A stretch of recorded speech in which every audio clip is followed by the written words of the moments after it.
Assalomu alaykum. 2026-yil 2-fevralda biz hozir Farg'ona shahridamiz. UzAgroStar'ni agronomlar uchun ilmiy amaliy seminar treningiga o'qishga kelganmiz.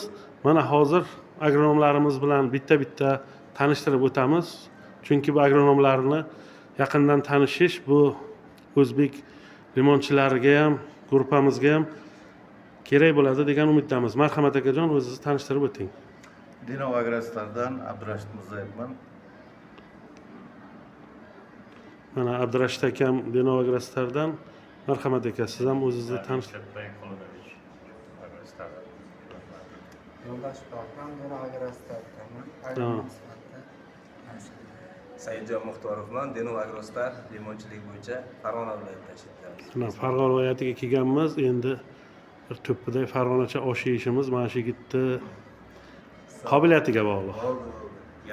Mana hozir biz agronomlar bilan yig'ishib turib, mana shu temada mana bugun o'sha ertadan siz o'zingizni tanishtirib o'ting. Abdulla Ne'matjon, Farg'ona AgroStar'dan agronom. Mana Farg'ona AgroStar'dan.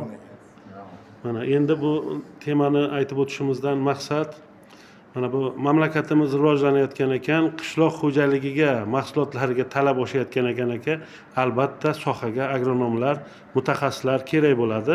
Mana mutaxassislarimizni olishimizdan ham, mana tanishtirishimizdan ham sabab shu bo'ladiki, mana hammaning xabari bor, mana o'sha Tronbank boshchiligida mana Xitoy davlatiga chiqib keldik. Mana hukumatimiz rahbarligida qo'llab-quvvatlashi o'sha qo'llab-quvvatlaganligi sabablari, masalan, men shaxsan o'zim Yaponiya davlatiga borib keldim. Ancha-muncha arab davlatlariga, Yevropa davlatlariga borib kelishdi. Maqsad akalar mana shu O'zbekistonda mevachilikni rivojlantirish, zamonaviy agrotexnik talablarni o'rganish, texnologiyalarni kiritish, ilmiy yutuqlarni amaliyotda qo'llash bo'lib hisoblanadi.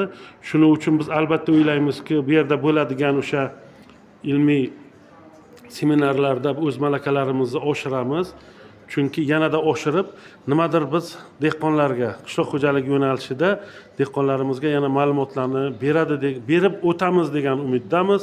Chunki men qayerda bo'ladigan bo'lsam, oddiy seminarlar bo'ladimi, tuman miqyosida bo'ladimi, albatta bir nima yangilikni olganday bo'laman. Xudo xolasa biz umid qilamizki, mana shu Farg'onadan bir yangiliklarni olib, Farg'ona qishloq xo'jaligini o'rganib qaytamiz degan umiddaman. Chunki bu yerda bilasiz aka, Quvada o'sha bog'dorchilikka asoslangan, ko'chatchilikka asoslangan xo'jaliklar bo'lgan va hozirda ham mavjud. O'sha Yangichek deydi, keyin o'sha hududdagi xonadonlarda, katta-katta joylarda bu yerda yangi navlar ko'paytiriladi. O'ylaymizki, biz mana shu seminardan foydalanib, o'sha dehqonlar bilan tanishib, yangi navlarni O'zbekiston bo'yicha tarqalishiga amaliy yordam beramiz degan umiddaman.